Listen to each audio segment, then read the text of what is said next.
Lois Kelly. Səhər.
Ben burun bir qitim kelgan bu yerga, lekin shu tog'ning cho'qqisida bir tea house bor ekan.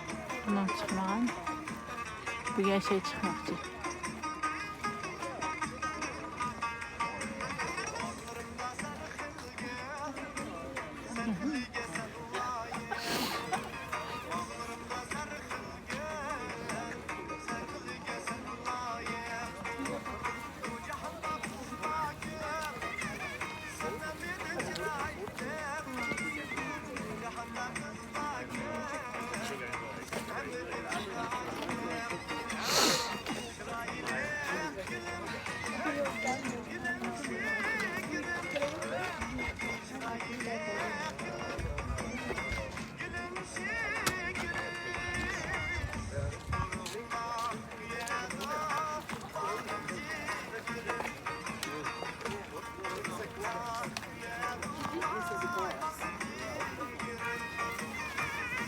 Is it flowers out there?